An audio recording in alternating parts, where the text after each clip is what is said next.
ওয়ালাইকুম আসসালাম। আচ্ছা, তো আজকের ল্যাবটা আমরা শুরু করি। আজকের ল্যাবও বেসিক্যালি আমরা প্র্যাকটিস করব। তো কি প্র্যাকটিস করব সেটা আগে আমরা পড়ব, তারপর প্র্যাকটিস করব। আমরা মোটামুটি একটা প্রবলেম সলভিং অ্যাপ্রোচের সাথে পরিচিত হয়েছি, যেটার নাম ছিল গ্রিডি। আজকে আমরা আরেকটা অ্যাপ্রোচের সাথে পরিচিত হব, যেটার নাম হচ্ছে ডিভাইড অ্যান্ড কনকার। ওকে, সো নাম শুনে আমরা অনেকটা বুঝতে পারতেছি যে ডিভাইড অ্যান্ড কনকার সে কি করবে সেটাকে একটু বোঝার চেষ্টা করি। ডিভাইড অ্যান্ড কনকার যেটা করবে সেটা হচ্ছে একটা প্রবলেমকে পুরোটাকে নিয়ে এসে সলভ করবে না, প্রবলেমটাকে ছোট ছোট ভাগে ভাগ করবে, ওই ছোট ভাগগুলাকে সলভ করবে, ওগুলা সলিউশনটাকে জোড়া দিয়ে অ্যাকচুয়াল প্রবলেমের সলিউশন বের করবে। ওকে, এই যে আমি কথাটা বললাম, এই কথাটার একটা স্পেশাল নাম আছে, নামটা হচ্ছে অপটিমাল সাবস্ট্রাকচার। ওকে, খেয়াল করো এই কথাটা মানে কি দাঁড়ায়। একটা প্রবলেমের মধ্যে যদি অপটিমাল সাবস্ট্রাকচার প্রপার্টি থাকে তাহলে বুঝতে হবে যে এটা ডিভাইড এন্ড কনকার দিয়ে সলভ হইতে পারে। এখন অপটিমাল সাবস্ট্রাকচার বলতে কি বোঝায়? অপটিমাল সাবস্ট্রাকচার বলতে বোঝায় যে একটা প্রবলেমের সলিউশন তুমি যেটা বের করতে চাচ্ছ সেই সলিউশনটা তার সাব প্রবলেমের উপর ডিপেন্ড করে। দ্যাট মিনস প্রবলেমটা ছোট ছোট ভাগগুলোর উপরে ডিপেন্ড করে। সেই ছোট ভাগগুলাকে তুমি জোড়া দিয়ে, সেই ছোট ভাগের সলিউশন গুলাকে তুমি জোড়া দিয়ে এরপরে অ্যাকচুয়াল প্রবলেমের সলিউশনটাকে তুমি ক্রিয়েট করতে পারবা। কিছুটা কি বোঝা যাচ্ছে? জি স্যার। এক্সাম্পল দেখলে আমাদের আইডিয়া আরো ক্লিয়ার হবে। ওকে, সো পয়েন্টটা যেটা বলার চেষ্টা করতেছি, ধরো এটা হচ্ছে তোমার মেইন প্রবলেম। ওকে, আমরা এই প্রবলেমটাকে সলভ করতে চাচ্ছি। সো এই প্রবলেমটাকে আমরা এট এ টাইম সলভ করব না, আমরা কি করব, এই প্রবলেমটা ছোট ছোট ভাগ করব, সেই ভাগগুলাকে আমরা সলভ করব। এইবার প্রত্যেকটা ভাগের সলিউশনকে জোড়া দিয়ে কখনো বাদ দিয়ে এরপর হচ্ছে অ্যাকচুয়াল যে প্রবলেমটা সেটা সলিউশন বের করব। ওকে, আমরা খুব সহজ একটা এক্সাম্পল দিই। ধরো সার্চিং সার্চিং প্রবলেম আমরা করছি না, যে প্রথমে একটা অ্যারে দিবে n সংখ্যক এলিমেন্ট, সেই অ্যারেতে অনেকগুলা নাম্বার থাকবে। ওকে, ফর এক্সাম্পল এই অ্যারেটার নাম দিলাম আমি ডাটা। তারপর আমাকে একটা আইটেম খুঁজতে দিবে, ধরো আমাকে খুঁজতে দিলে হচ্ছে তোমার 12 আছে কিনা আমাকে বলতে হবে। আমরা যখন লিনিয়ারলি সার্চ করি তখন পুরাটা প্রবলেমকে আমরা একসাথে সলভ করার ট্রাই করি, তাই না? পুরা প্রবলেমটা কি, একটা অ্যারে আছে, সেই অ্যারের প্রত্যেকটা ইন্ডেক্সে আমি যায় যায় দেখবো যে 12 আছে কিনা। যদি পেয়ে যাই 12 তাহলে সেখান থেকে আমি টার্মিনেট করব, তাই না? জি স্যার। ওকে, কিন্তু আমরা আরো একটা অ্যালগরিদম পড়েছিলাম যেটার নাম ছিল বাইনারি সার্চ, মনে আছে? জি স্যার। ওকে, বাইনারি সার্চই হচ্ছে এক ডিভাইড এন্ড কনকারের প্রথম অ্যালগরিদম, যদি বলতে পারো যে একদম বেসিক অ্যালগরিদম। সেটাই ডিভাইড এন্ড কনকার ছিল, কিন্তু আমরা তখন সেটা বুঝিনি। ওকে, বাইনারি সার্চ কি করতো, যেই অ্যারেটা আমাদেরকে দেয়া থাকতো সেটাকে আগে সর্টিং করে ফেলতো। ওকে, ছোট থেকে বড় বা বড় থেকে ছোট, তুমি যেভাবে খুশি সেভাবে সর্ট করো, কোনো সমস্যা নেই। সে হচ্ছে অ্যারেটাকে প্রথমে সর্ট করে ফেলতো। এটা হচ্ছে আমাদের অ্যারে, আর আইটেম হচ্ছে আমাদের 12। ওকে, সে যেটা করতো পুরো প্রবলেমটাকে এট এ টাইম সলভ করতে যাইতো না, সে যেটা করতো অ্যারেটাকে দুই ভাগে ভাগ করে ফেলতো। ওকে, মানে মেইন প্রবলেমটাকে আমি দুইটা সাব প্রবলেমে ভেঙে ফেললাম। এখানে হচ্ছে সে সমান দুই ভাগে ভাগ করতো, কোনো কোনো প্রবলেমে সমান দুই ভাগে ভাগ না হইতে পারে, ক্রাইটেরিয়ার উপর ডিপেন্ড করে তারপর আমরা দুই ভাগে ভাগ করব, বিভিন্ন ক্রাইটেরিয়ার উপরে, সেটা ডিপেন্ড করবে প্রবলেমের নেচারের উপর, অ্যালগরিদমের নেচারের উপর। বাইনারি সার্চ কি করতো, যদি n সাইজের একটা অ্যারে থাকতো সেটাকে প্রথমে দুই ভাগে ভাগ করে ফেলতো, n/2 n/2। ওকে, মানে সাব প্রবলেম গুলাকে আমি অর্ধেক করে ফেললাম। এইবার আমার কাজ কিন্তু অর্ধেক হয়ে গেছে, যে এই অর্ধেক কিনে আমি মাথা ঘামাবো, এই অর্ধেক কিনে আমি মাথা ঘামাবো। আমি দেখবো যে 12 যেটাকে আমি খুঁজতেছি, আমার যে মিডল ভ্যালু আছে, মিডল ভ্যালু তুমি 7 ধরতে পারো, 10 ধরতে পারো, সেটা তোমার উপর ডিপেন্ড করবে। n/2 + 1 ধরতে পারো, n/2 - 1 ধরতে পারো, তুমি যেভাবে হিসাব করবে সেভাবে। ফর এক্সাম্পল, আমরা যদি মিডল ভ্যালুটাকে 7 ধরি, তাহলে সে 7 এর সাথে কম্পেয়ার করবে যে 12 কি 7 এর চেয়ে ছোট নাকি বড়। যেহেতু 12 বড়, তাহলে এই পাশে থাকার কোনো চান্স নাই, থাকলে এই পাশে থাকবে। তাহলে একটা সাব প্রবলেমকে আমরা ফেলে দিচ্ছি। দেখো, কাজ অর্ধেক হয়ে গেছে আমাদের। এইবার এটাই হচ্ছে আমাদের প্রবলেম, এটাকে নিয়ে আমরা মাথা ঘামাবো। আবার কি করব, এটাকে আবার দুই ভাগে ভাগ করে ফেলবো, দ্যাট মিন্স n/4। তারপর ডিসাইড করব যে আমি কি ডান পাশের অর্ধেকে খুঁজবো নাকি বাম পাশের অর্ধেকে খুঁজবো। ওকে, একটা সময় আমি হয় খুঁজে পেয়ে যাব, আদারওয়াইজ আমার এলিমেন্ট সিঙ্গেল হয়ে যাবে, যে আর ভাঙা যাচ্ছে না। যখন এলিমেন্ট সিঙ্গেল হয়ে যাবে তখন আমি ডিসাইড করে ফেলতে পারবো যেটা আমি খুঁজছি সেটা নাই।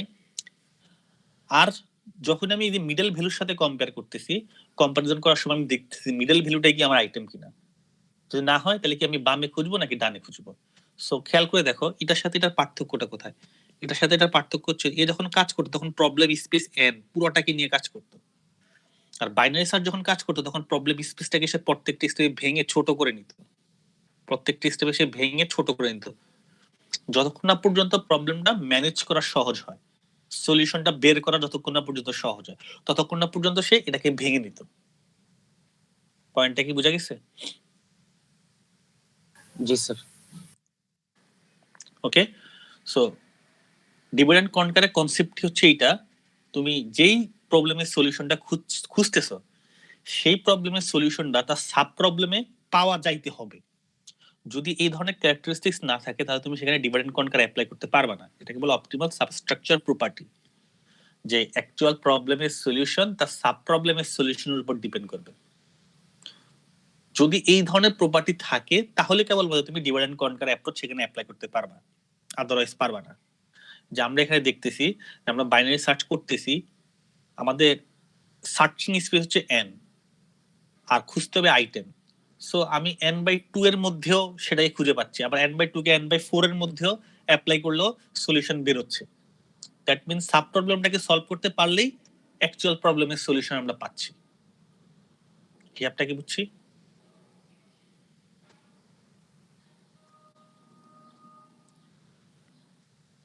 হিসাবটাকে বুঝছি নাকি বুঝি নাই? জি স্যার। ওকে, এখন যদি আমি বাইনারি সার্চের যদি অ্যালগরিদম লিখতে চাই তাহলে কিভাবে লিখতে পারবো? ধরো আমি একটা ফাংশন লেখার চেষ্টা করতেছি, যেখানে আমাকে ডাটাটা পাঠানো হবে, যেখানে আমাকে আইটেমটা পাঠানো হবে, যেখানে আমাকে সাইজটা পাঠানো হবে। ওকে, বা তুমি এভাবে বলতে পারো, তোমাকে এন্ড এবং স্টার্ট, মানে একটা শুরু হয়েছে কোথায় এবং একটা শেষ হয়েছে কোথায়, এই দুটো জিনিস তোমাকে পাঠানো হবে। তাহলে এখন আমি এই ফাংশনটা কিভাবে লিখতে পারি? তাহলে প্রথমে আমি মিড বের করে নিব, তাই না?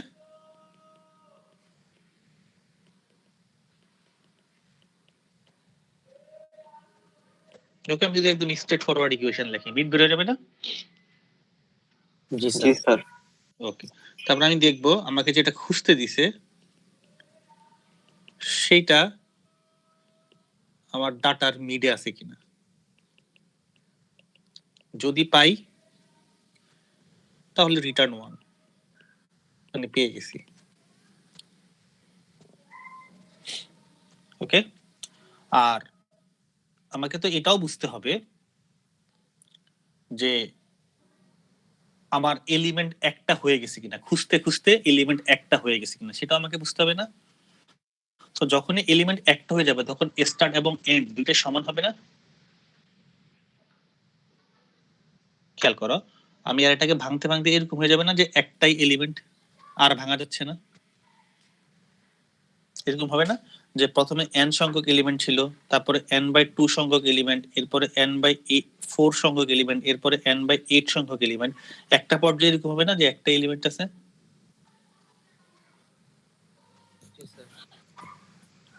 যখন একটাই এলিমেন্ট হবে তখনই তো আমরা বুঝতে পারবো যে আসলে আর খুঁজে পাওয়া যাচ্ছে না, তাই না? জি স্যার। ওকে, সো যখন তোমার start greater than equal to end হয়ে যাবে তখনই এই ঘটনাটা ঘটতেছে না, যে স্টার্টও এখানে আছে এন্ডও এখানে আছে, অথবা স্টার্ট ক্রস করে এন্ডকে চলে গেছে। সো তখনই আমরা বুঝতে পারবো যে আসলে পাওয়া যায় নাই, রিটার্ন 0। ওকে, যদি এই ঘটনাটা ঘটে, এরপর আমাকে ডিসাইড করতে হবে যে আমি আসলে বামে যাব নাকি ডানে যাব। সো যদি এই ঘটনাটা ঘটে যে item greater than data mid, তাহলে কি আমাকে বামে যাওয়া উচিত নাকি ডানে যাওয়া উচিত? মিডের যে ডাটাটা সেখান থেকে আইটেমটা বড়, ডানে। ধরো এটা হচ্ছে মিড, এখান থেকে আইটেমটা বড়, তাহলে ডান পাশে থাকার কথা না? ডান পাশে থাকার কথা না? তাই দেখো এন্ড এন্ডের জায়গায় থাকবে, স্টার্ট যেটা সেটাকে সামনে নিয়ে আসলে হয় না? তাহলে আমি জাস্ট স্টার্ট সমান সমান মিড প্লাস 1 করে দিলে হয় না? তাহলে স্টার্টটাকে জাস্ট মিডের পরে নিয়ে আসলাম, যে এই পাশে আর থাকার কোনো চান্স নাই, থাকলে এই পাশে থাকবে। পয়েন্টটা কি বুঝছি? জি স্যার। আর যদি সেটা না ঘটে তাহলে এলস কি হবে, এনটাকে মিডের আগে নিয়ে আসতে হবে, মিড মাইনাস 1। দ্যাট মিন্স যদি এই পাশে না থাকে, আমি ড্র করি, ধরো এটা যদি মিড হয়, যদি এই পাশে না থাকে তাহলে এই পাশে থাকবে, তাহলে স্টার্টের জায়গায় আছে, মিডটাকে তোমার এখানে নিয়ে আসতে হবে, তাই তো? জি স্যার। এটা করে দিলে হয়ে যাবে না আমাদের বাইনারি সার্চ?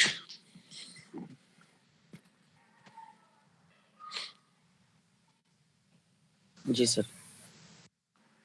অ্যালগরিদমটা মোটামুটি বুঝছি। জি খেয়াল স্যার। করে দেখো, আমাদেরকে এন স্পেসের মধ্যে খুঁজতে দিছে, সলিউশনটা কিন্তু সাব প্রবলেমের উপরে ডিপেন্ড করতেছে, যে এন এর মধ্যে খুঁজতে হবে, ঠিক আছে, এন বাই 2 এর মধ্যে যদি তুমি উত্তরটা বের করতে পারো তাহলে সেটাই এন এর উত্তর। তুমি যদি এন বাই 4 এর মধ্যে উত্তরটা বের করতে পারো তাহলে সেটাই এন বাই 2 এর উত্তর, আর সেটাই এন এর উত্তর, তাই না? যে এমন যদি হয় যে আমাকে এন এর মধ্যে খুঁজতে দিয়েছে, আমি সেটাকে এন বাই 2 করলাম, করার পর আমি সলিউশন পাই নাই, তারপর এন বাই 4 করলাম, এখানে সলিউশন পেয়ে গেছি, তাহলে এটাই কিন্তু এটার উত্তর, আর এটাই কিন্তু আলটিমেটলি এটার উত্তর, তাই না? যে এটাকে 4 ভাগের 1 ভাগ করার পরেই আমি আমার সলিউশনটা পেয়ে গেছি, এরকম হতে পারে না? যে প্রথমে অর্ধেক করলাম, আইটেমটাকে খুঁজে পাই নাই, তারপর আরো অর্ধেক করলাম, এবার আইটেমটাকে খুঁজে পাইছি, এটা হতে পারে না? পারে। জি স্যার। তাহলে n বাই 4 এর যেটা অ্যান্সার সেটাই n বাই 2 এর অ্যান্সার, সেটাই n এর অ্যান্সার। আবার যদি এরকম হয় যে ছোট করতে করতে তুমি একটা এলিমেন্ট করছো, তাহলে আইটেমটা খুঁজে পাওয়া যায়নি, তাহলে সেটাই কিন্তু n বাই 4 এর উত্তর, সেটাই n বাই 2 এর উত্তর, সেটাই n এর উত্তর, মানে উত্তরটা কি? Not found. Okay, so actual প্রবলেমের যে সলিউশন সেটা তো সাব প্রবলেমের সলিউশনের উপর ডিপেন্ড করতেছে। পয়েন্টটা কি বোঝা গেছে? জি স্যার। ওকে, নেক্সট যে অ্যালগরিদমটা আমরা পড়বো সেটার নাম হচ্ছে কুইক সর্ট। এটা একটা সর্টিং অ্যালগরিদম। ওকে, আমরা অনেকগুলো এক্সাম্পল দেখবো, তাহলে আমরা আস্তে আস্তে একটু করে বুঝতে পারবো যে ডিভাইড এন্ড কনকার বেসিক্যালি কিভাবে কাজ করে। সে পুরো প্রবলেমটাকে কখনই এট এ টাইম সলভ করে না, প্রবলেমগুলোকে সাব প্রবলেমে ভাঙে, তারপরে সাব প্রবলেমগুলো সলভ করে, এরপরে সাব প্রবলেমগুলোর সলিউশনগুলোকে জোড়া দিয়ে অথবা বাদ দিয়ে অ্যাকচুয়াল প্রবলেমের সলিউশনটাকে বের করে। এই জিনিসটা আমরা আরো ভালোভাবে বুঝতে পারবো যখন আমরা কুইক সর্ট অ্যালগরিদমটা পড়বো। ওকে, সো সর্টিং মানে তো আমরা বুঝি আমাদেরকে n সংখ্যক ডাটা দেয়া থাকবে, এগুলাকে হয় ছোট থেকে বড় আকারে সাজাবো, না হলে বড় থেকে ছোট আকারে সাজাবো, হয় ডিক্রিজিং অর্ডারে নাহলে ইনক্রিজিং অর্ডারে, এটা হচ্ছে আমাদের সর্টিং। সো আমরা যখন বাবল সর্ট পড়ছি, n সংখ্যক ডাটা নিলে সে কিন্তু লুপ চালিয়ে পুরো n সংখ্যক ডাটাকে এট এ টাইম সর্ট করতো, তাই না? মনে আছে দুটো নেস্টেড লুপ চালিয়ে? জি স্যার। ওকে, ডাটাগুলোর মধ্যে কোনো পার্টিশনিং বা কোনো ভাগ কোনো কিছু করতো না, কিন্তু তুমি 10টা ডাটা নিয়েছো, 10টা ডাটাকে সে এট এ টাইম নিয়ে তারপর সেটাকে সর্টিং করতো। কিন্তু ডিভাইড এন্ড কনকার যেটা করবে, ডাটাগুলোকে প্রথমে 2 ভাগে ভাগ করবে। ওকে, কিভাবে ভাগ করবে সেটা আমি একটু পরে বলতেছি। অ্যাগেইন কুইকসর্ট যেহেতু ডিভাইড এন্ড কনকার, সে পুরো প্রবলেমটাকে এট এ টাইম সলভ করবে না। ধরো এটা হচ্ছে আমাদের ফুল প্রবলেম, এখানে n সংখ্যক ডাটা আছে, এদেরকে আমাকে সর্ট করতে হবে। ওকে, আচ্ছা একটা মিনিট একটু ওয়েট করো, আমি বলতেছি।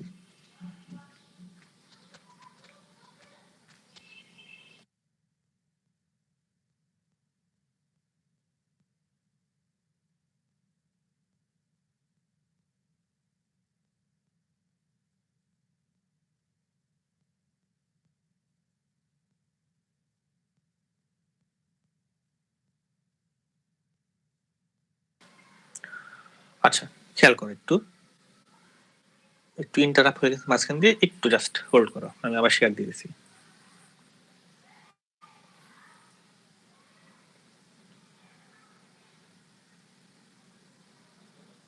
ওকে, আমি যেটা বলার চেষ্টা করতেছিলাম, কথা কি শোনা যাচ্ছে? জি স্যার। জি স্যার। জি স্যার। যেটা আমি বলার চেষ্টা করতেছিলাম খেয়াল করো, ধরো এটা হচ্ছে আমাদের সেই ডাটা, এন সংখ্যক ডাটা আছে, এখন এগুলাকে আমার সর্টিং করতে হবে, ইনক্রিজিং অর্ডারে হোক আর ডিক্রিজিং অর্ডারে হোক, সর্টিং করতে হবে। বাবল সর্ট পুরো এন সংখ্যক ডাটাকে নিয়েই তারপর সর্ট করতে বসতো, কিন্তু কুইক সর্ট যেটা করবে, সে যদি ডিভাইডেড কনকার, সে ডাটাগুলোকে ভাগ করে ফেলবে, সে প্রবলেমটাকে সাব প্রবলেমে ভাগ করবে। এখন কথা হচ্ছে যে কতক্ষণ পর্যন্ত ভাগ করবে, 2 ভাগ, 4 ভাগ, 8 ভাগ, 16 ভাগ, কতক্ষণ পর্যন্ত ভাগ করবে? ওকে, যতক্ষণ না পর্যন্ত প্রবলেমটা ম্যানেজেবল হয়, মানে সলিউশন করতে সুবিধা হয়, অথবা যতক্ষণ না পর্যন্ত এটার উত্তর তুমি জানো, ততক্ষণ পর্যন্ত সে সেটাকে ভাঙতে থাকবে। হয় সলভ করতে সহজ, না হলে উত্তরটা বের করাটা সহজ। পয়েন্টটা কি বোঝা যাচ্ছে? যে আমি বললাম যে এন সংখ্যক ডাটা, সেটাকে আমি ভাঙবো, 2 ভাগে ভাঙবো নাকি 4 ভাগে ভাঙবো নাকি 8 ভাগে ভাঙবো, একটা কোশ্চেন আসতে পারে না মাথার মধ্যে, যে কতক্ষণ পর্যন্ত ভাঙবো? পয়েন্টটা কি বোঝাচ্ছে? ওকে, তাহলে কতক্ষণ পর্যন্ত ভাঙবো? যতক্ষণ না পর্যন্ত উত্তরটা আমাদের নোন, যে এমন একটা পয়েন্টে ভাঙতে ভাঙতে নিয়ে যাব যেখানে আর ভাঙার দরকার নেই, যে এই পয়েন্টের উত্তরটা আমি জানি। ওকে, তারপর সেই উত্তর থেকে জোড়া লাগিয়ে লাগিয়ে আমরা সামনের দিকে আগাইতে থাকবো। পয়েন্টটা কি বুঝা গেছে? তাহলে প্রথমে 2 ভাগে, তারপর 4 ভাগে, তারপরে 8 ভাগে, তারপর 16 ভাগে, এভাবে কতক্ষণ পর্যন্ত ভাঙবো? যতক্ষণ না পর্যন্ত সাব প্রবলেমটা এতটা ছোট হয়ে যায় যেটাকে সলভ করা সহজ, অথবা যেটার উত্তর আমি ডিরেক্ট জানি। পয়েন্টটা কি বুঝছি? জি স্যার। ওকে, তাহলে খেয়াল করো, তাহলে কুইক সর্ট কি করবে? 2 ভাগে ভাগবে। এখন এই 2 ভাগে যে ভাঙবে, কিসের উপর ডিপেন্ড করে ভাঙবে? ওকে, সে একটা স্পেশাল ভ্যালুর উপর ডিপেন্ড করে ভাঙবে। এই স্পেশাল ভ্যালুটার নাম হচ্ছে পিভট। ওকে, পিভট থেকে যেগুলো ছোট সেগুলাকে বামে নিবে, পিভট থেকে যেগুলো বড় সেগুলাকে ডানে নিবে। আর যেগুলা পিভটের সমান সেটা ডিপেন্ড করবে, তুমি সেটাকে চাইলে ডানেও নিতে পারো, সেটাকে চাইলে তুমি বামেও নিতে পারো, তোমার ইচ্ছা। এই জন্য দেখো দুই পাশে less than equal, greater than equal দেয়া আছে। দ্যাট মিন্স পিভটের যেটা এক্স্যাক্টলি পিভটের সমান হবে সেটা তোমার ইচ্ছা, সেটাকে তুমি বামেও নিতে পারো, সেটাকে তুমি ডানেও নিতে পারো, কোনো সমস্যা নেই। ওকে, তাহলে পিভট থেকে ছোটগুলাকে বামে। কেটে কেটে যাচ্ছে। এখন কি শোনাচ্ছে? জি স্যার, ক্লিয়ার শুনতে পাচ্ছি। আচ্ছা, আমি যেটা বলতে চাচ্ছিলাম যে কুইক সর্ট প্রবলেমটাকে 2 ভাগে ভাঙবে। কিসের উপর ডিপেন্ড করে 2 ভাগে ভাঙবে? একটা স্পেশাল ভ্যালুর উপর ডিপেন্ড করে 2 ভাগে ভাঙবে। সেই স্পেশাল ভ্যালুটার নাম হচ্ছে পিভট। তাহলে রুলসটা কি? যেটা পিভটের ছোট সেটা যাবে বামে, আর যেটা পিভটের বড় সেটা যাবে ডানে, আর পিভটটা বসবে ঠিক মাঝখানে। ছোটগুলাকে বামে রাখবে, বড়গুলাকে ডানে রাখবে, সে বসবে এই দুইটা সেটের মাঝখানে। এখন কোশ্চেন করতে পারো যে এখানে তো পিভট 52, যদি আরো একটা 52 থাকতো তাহলে কি হইতো? 52 তে একাধিক থাকতে পারতো। তাহলে যদি পিভটের সমান কোনো ভ্যালু থাকে, সেটা তোমার ইচ্ছা, তুমি চাইলে বামের সেটও নিতে পারো, তুমি চাইলে ডানের সেটও নিতে পারো। পয়েন্টটা কি বুঝছি? পয়েন্টটা কি বোঝা গেছে? জি স্যার। ওকে, এখন প্রশ্ন হচ্ছে পিভটটাকে, হ্যাঁ বলো। স্যার 52 কোশ্চেনটা আবার এখানে বলো। কেন নিলাম? আমরা অন্য কোনো সংখ্যা নিতে হ্যাঁ পারতাম এখানে। আর হ্যাঁ, আরেকটা কোশ্চেন কি? আচ্ছা, পিভট কেন ধরলাম সেটা আমি বলতেছি একটু পরে। পিভট ধরার পার্টিকুলার কোনো রুলস নাই। ওকে, তুমি চাইলে তোমার ডাটা সেট থেকে র্যান্ডমলি একটা ভ্যালুকে পিভট ধরতে পারো, তুমি চাইলে তোমার ডাটা সেটের প্রথম ভ্যালুটাকে পিভট ধরতে পারো, তুমি চাইলে তোমার ডাটা সেটের লাস্ট ভ্যালুটাকে পিভট ধরতে পারো। সো পিভট ধরা হার্ড এন্ড ফাস্ট কোনো রুলস নেই। তুমি চাইলে তোমার ডাটা সেটের মিডল যে ভ্যালুটা সেটাকে পিভট ধরতে পারো। পয়েন্টটা কি বোঝা গেছে?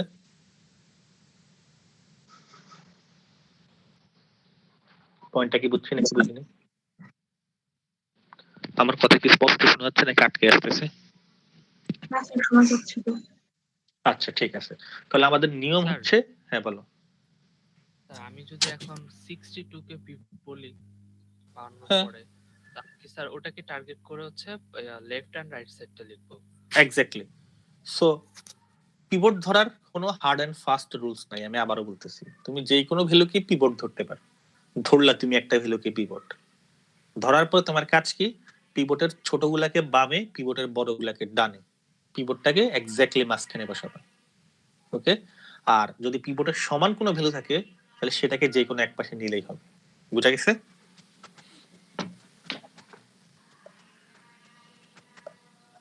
ওকে, আমি যেটা বললাম এটা হচ্ছে তার সামারি।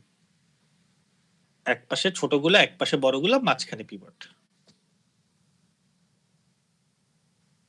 এগুলোতে আমরা পরে আসবো। ওকে, তো দেখো আমাদের দুইটা সেট হবে, একটা হচ্ছে A1, একটা হচ্ছে A2। তাহলে A1 এ কি থাকবে? যেগুলা পিভট থেকে ছোট। আর A2 তে কি থাকবে? যেগুলা পিভট থেকে বড়। ওকে, আর মাঝখানে থাকবে আমাদের পিভট। ওকে, এখানে বলা আছে যে তুমি পিভট কিভাবে ধরতে পারো, যে কোনো ভাবে পিভট ধরা যায়, কোনো সমস্যা নেই। আমরা অ্যালগরিদমে একটু পরে আসবো। স্যার কথা ক্লিয়ারলি শোনা যাচ্ছে না, খালি কেটে যাচ্ছে। স্যার আমরা তো শুনতে পাচ্ছি স্যার। নেটের সমস্যা আমরা জান্নাতুল ফেরদৌস তোমার, মানে আমার এখানে সোফার নেট ডিস্টার্ব করতেছে না। আচ্ছা, এবার একটু খেয়াল করো, তো আমাদের কাজ কি সেটা কি বোঝা গেছে? যে পিভটের ছোটগুলাকে বামে দিব, পিভটের বড়গুলাকে ডানে নিব। একটু কি বুঝছি? জি স্যার। এখন খেয়াল করো, তাহলে আমরা এই কাজটাকে সিমুলেশন দিয়ে বুঝবো যে এই কাজটা কিভাবে হয়। দেখো, প্রবলেম কিন্তু সহজ। আমি তোমার কি বলছি, একটা ভ্যালুকে পিভট ধরো, সেই ভ্যালু ছোটগুলাকে মানে পিভট থেকে ছোটগুলাকে বামে নাও, বড়গুলাকে ডানে নাও। তুমি চাইলে এই প্রবলেমটা নিজের মতো করে সলভ করতে পারো, পারো না? তো আমি এখানে জাস্ট একটা ওয়ে দেখায় দিচ্ছি, তুমি চাইলে এই প্রবলেমটাকে নিজের মতো করে কোড করতে পারো, কোনো সমস্যা নেই। কাজ কি? একটা ভ্যালু নিব, সেই ভ্যালু ছোটগুলাকে এর বামে নিব, ওই ভ্যালু থেকে বড় যেটা সেটাকে এর ডানে নিব। কাজ কি বোঝা গেছে? কাজ কি বুঝছি? জি স্যার। আচ্ছা, সো এখানে আমি পিভট ধরতেছি অলওয়েজ লাস্ট এলিমেন্টটাকে, অলওয়েজ লাস্ট এলিমেন্টটাকে পিভট ধরতেছি, ঠিক আছে? তাহলে আমি এখন কি করব? তাহলে 4 হচ্ছে আমাদের পিভট। 4 এর চাইতে যেগুলো ছোট সেগুলোকে এর বামে রাখবো, আর 4 থেকে যেগুলো বড় সেগুলোকে এর ডানে রাখবো। তো আমার অবশ্যই একটা লুপ লাগবে, কারণ লুপের মাধ্যমে হচ্ছে আমি প্রত্যেকটা ভ্যালুকে ট্রাভার্স করব, ট্রাভার্স করে দেখব যে কোনটা পিভট থেকে ছোট, কোনটা পিভট থেকে বড়। ওকে, পয়েন্টটা কি বুঝছি?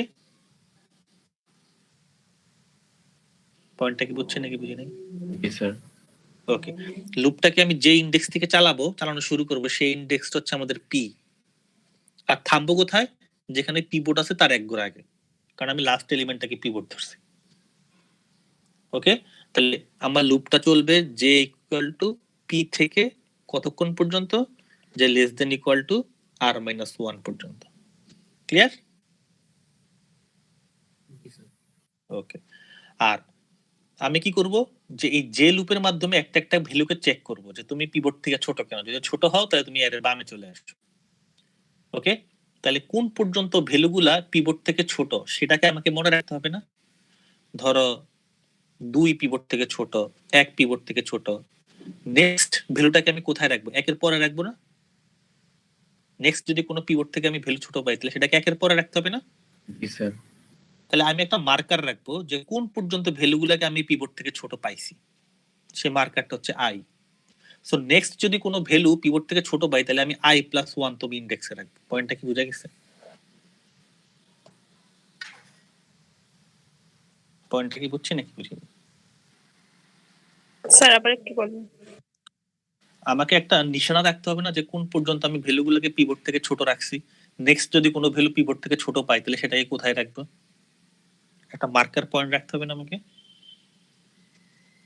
ধরো আমি এখন 3 পাইছি পিভট থেকে ছোট, তাহলে 3 কে আমি কোথায় রাখবো? এই জায়গায় রাখবো নাকি এই জায়গায় রাখবো নাকি এই জায়গায় রাখবো? কিভাবে বুঝবো?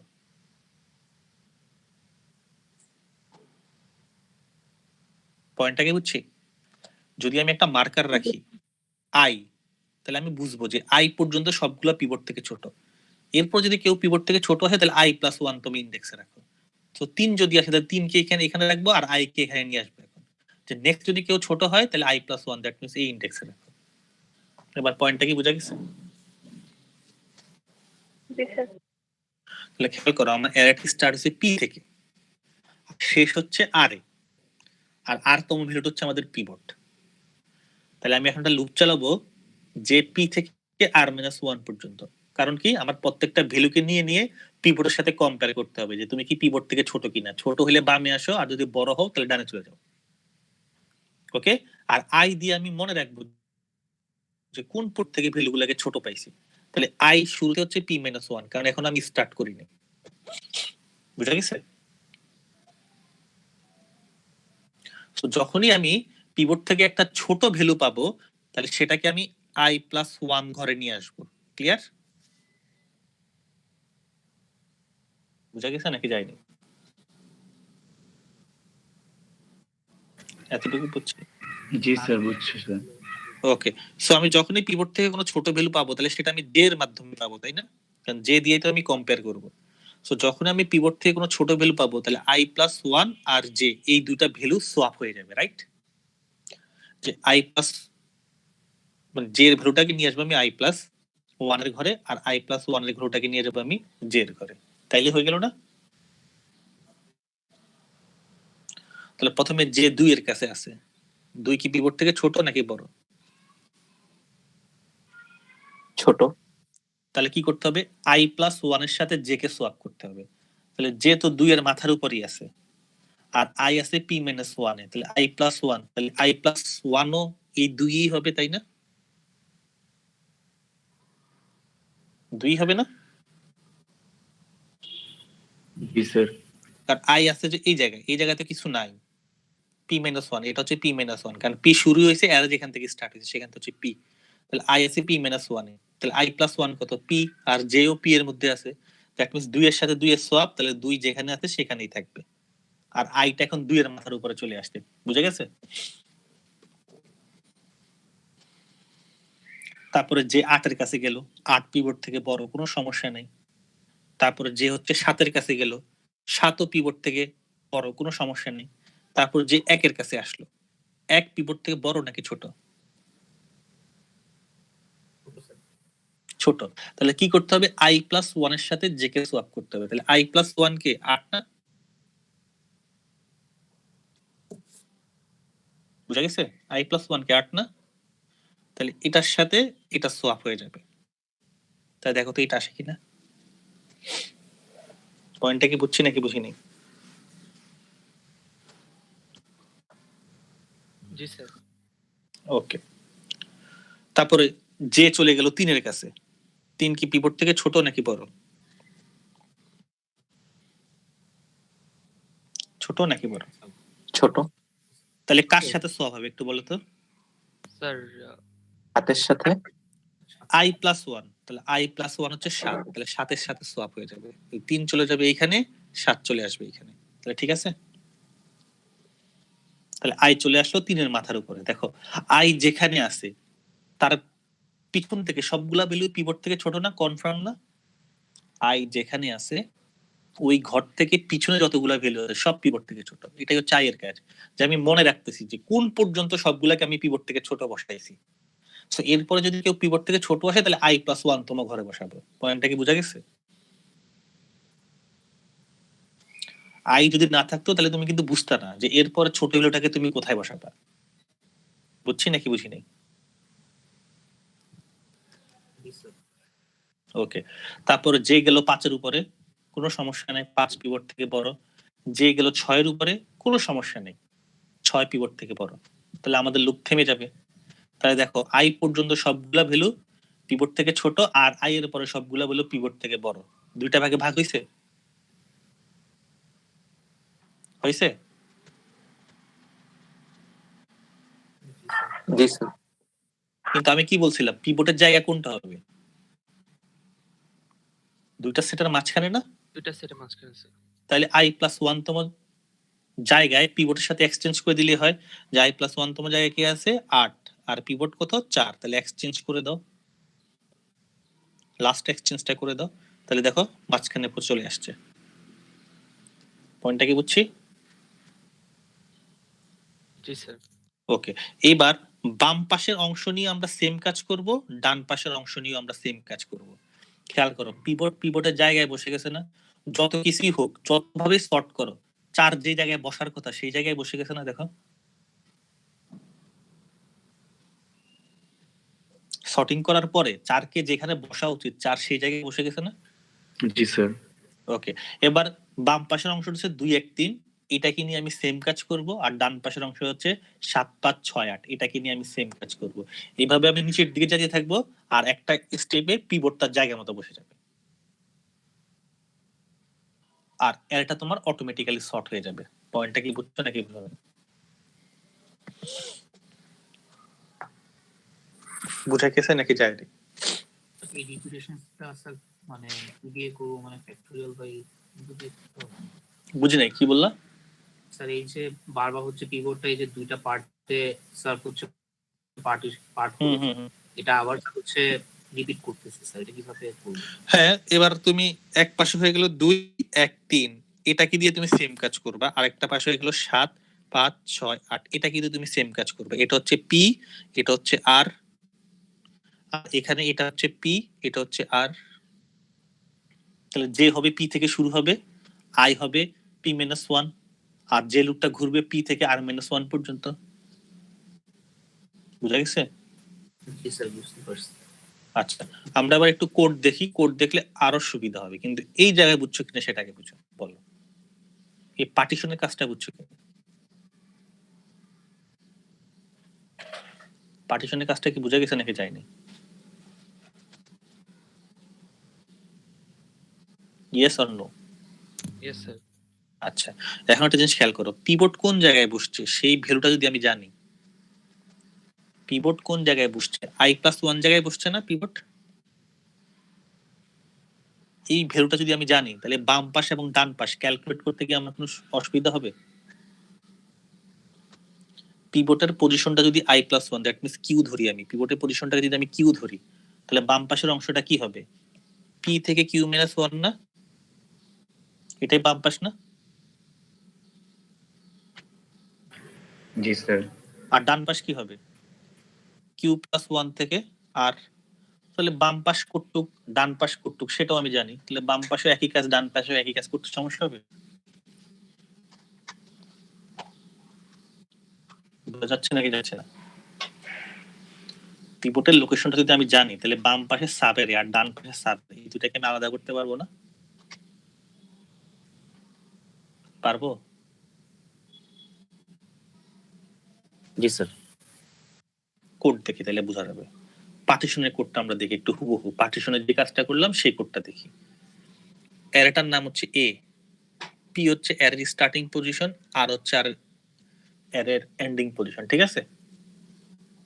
পি হচ্ছে অ্যারের কোড থেকে শুরু হয়েছে, আর আর হচ্ছে অ্যারের শেষ হয়েছে কোথায়। ক্লিয়ার?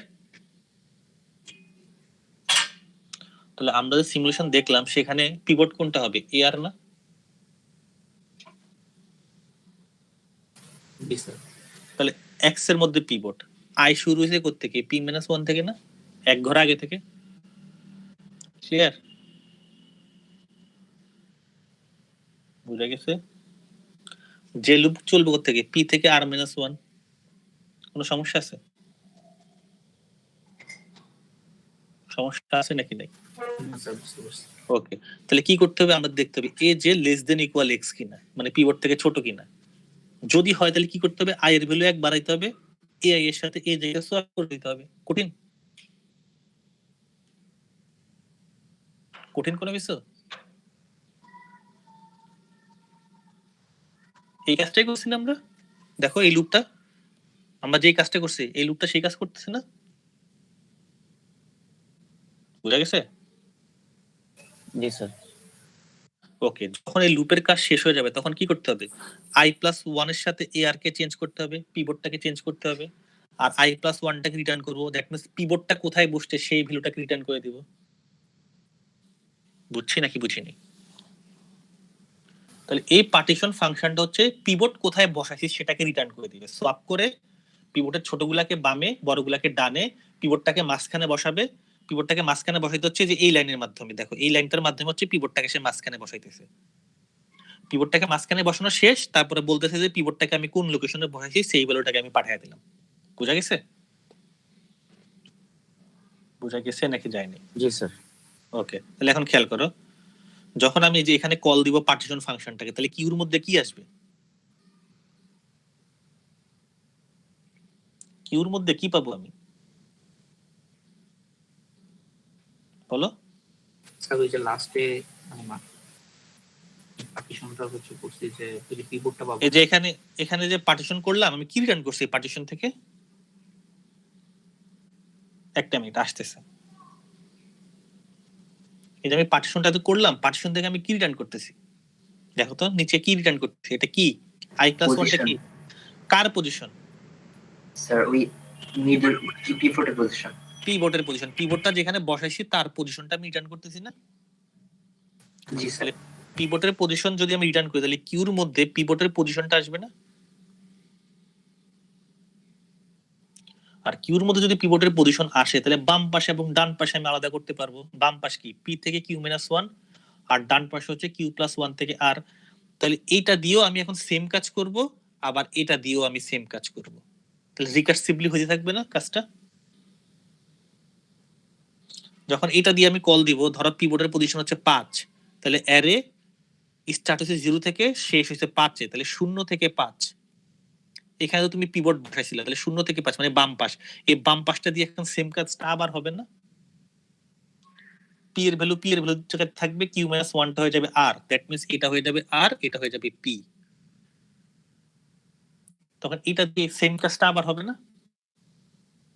দ্যাট মিন্স এখানে তুমি আবার একটা পিভট ধরবা, পি আরটাকে তুমি পিভট ধরবা, এক্স ধরবা, আর যে শুরু হবে এখান থেকে যাবে একটু পর্যন্ত আই হবে পি - 1। তাহলে বাম পাশে যে ছোট্ট অ্যারে সেটা দিয়ে আবার একই কাজটা আবার হবে না? পয়েন্টটা কি বোঝা যায়? বাম পাশটা শেষ হলে আবার সে ডান পাশেরটাকে ধরবে। কিন্তু এইভাবে তুমি কতক্ষণ পর্যন্ত করবা? যখন একটা এলিমেন্ট চলে আসবে তখন কি আর ভাঙার দরকার আছে পিভট দিয়ে? যখন একটা এলিমেন্ট চলে আসবে তুমি তো অ্যারেটাকে ভাঙতেছো, তাই না? দুই ভাগে ভাঙতেছো না? যখন একটা এলিমেন্ট চলে আসবে তখন কি আর ভাঙার দরকার আছে? না স্যার। আর যখন একটা এলিমেন্ট চলে আসবে তখন পি এবং আর একই জায়গায় থাকবে না? জি স্যার। তখন এই যে এই কন্ডিশনটা ফলস হয়ে যাবে, তখন আর সে ভাঙবে না। পি লেস দেন যদি আর হয়, মানে একাধিক এলিমেন্ট যদি থাকে, তাহলে তুমি দুই ভাগে ভাগ করো, পিভট দিয়ে দুই ভাগে ভাগ করো। একটাকে বলো পি কিউ - 1 আর একটা বলো কিউ + 1 আর। আর যদি একটা এলিমেন্ট হয়ে যায় তাহলে আর দুই ভাগে ভাগ করার দরকার নেই। হিসাবটা কি বুঝছি নাকি বুঝিনি? তাহলে আমার কাছে যখন একটা অ্যারে দিবে, প্রিভিয়াস যে অ্যারেটা দিল আমাকে, ধরো আমি যদি এক্সাম্পল অ্যারেটা খুলি, তাহলে প্রথমে এই অ্যারেটাকে আমার কাছে পাঠাইলো। অ্যারেটার নাম হচ্ছে এ, পি শুরু হয়েছে 0 থেকে আর শেষ হয়েছে কোথায়? 0 1 2 3 4 5 6 7। তাহলে আর এর ভ্যালু হচ্ছে 7। তাহলে পি 0 আর হচ্ছে 7, আর অ্যারেটা নিয়ে আসলাম, তাই না? তারপর সোয়াপিং টোয়াপিং শেষে আমাকে রিটার্ন করবে কত? দেখো পিভট কোথায় বসাইছে, এই জায়গায় 0 1 2 3, তাহলে 3 রিটার্ন করবে। তাহলে এখানে কিউতে আসবে 3, কারণ পিভটটাকে তুমি 3 নাম্বার লোকেশনে বসাইছো। বুঝা গেছে? বুঝা গেছে নাকি যায়নি? জি স্যার। তাহলে বাম পাশের অংশটা কি হবে? 0 থেকে 2, আর 3 নাম্বার লোকেশনে তুমি পিভট বসাই ফেলছো, 3 নাম্বার লোকেশনে অলরেডি পিভট বসে আছে। আর ডান পাশের অংশটা কি হবে? 4 থেকে 7। তাহলে 0 থেকে যে 2, এই অংশটা তো একটা অ্যারে বা সাব অ্যারে যাই বলো, এটাকে নিয়ে যদি আমি আবার কল দেই তাহলে এটা হবে পি, এটা হবে আর, তাই না? জি স্যার। তাহলে এতটুকুর মধ্যে সে আবার পিভট ধরবে, এতটুকুকে সে আবার দুই ভাগে ভাগ করবে। পয়েন্টটা কি বোঝা গেছে এবার? আবার এতটুকুর মধ্যে সে আবার পিভট ধরবে, এতটুকুকে সে আবার দুই ভাগে ভাগ করবে। দুই ভাগে ভাগ করা কখন বন্ধ করবে? যখন এই কন্ডিশনটা ফলস হয়ে যাবে। এবার কি কিছুটা বুঝা যাচ্ছে? জি স্যার। ওকে, সো এখন তোমরা যেটা করবা, প্রথমে বাইনারি সার্চটা ইমপ্লিমেন্ট করবা, তারপরে কুইক সর্টটা ইমপ্লিমেন্ট করবা। প্রথমে বাইনারি সার্চ, যে বাইনারি সার্চে ইনপুট কি হবে, n সংখ্যক ডাটা ইনপুট নিব, একটা আইটেম ইনপুট নিব, তারপরে ওই আইটেমটা ওই ডাটা সেটের মধ্যে আছে নাকি নাই সেটা কি বলবো, ফাউন্ড অর নট ফাউন্ড। আর কুইক সর্ট হচ্ছে n সংখ্যক ডাটা ইনপুট নিব, তারপর কুইক সর্টের মাধ্যমে সেগুলোকে সর্ট করব। বুঝা গেছে কাজ? जी सर। ওকে, তো এই দুইটা এখন করো।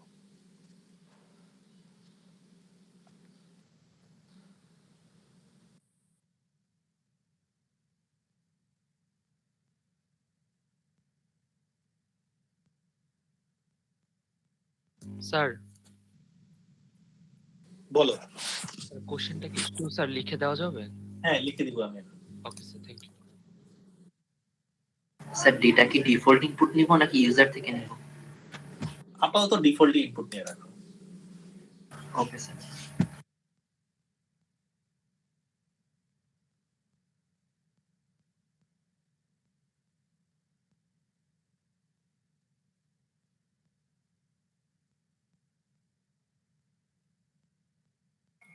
Hello sir. বলো। স্যার বাইনারি সার্চে যে অ্যারের সাইজটা নিব ওইটা কি স্যার আমি বলে দিব নাকি ইউজার থেকে চাবো? তুমি আপাতত ডিফল্ট ইনপুট নিয়ে রাখো, মানে এর মধ্যে ডিফাইন ইনপুট নিয়ে রাখো। Okay sir.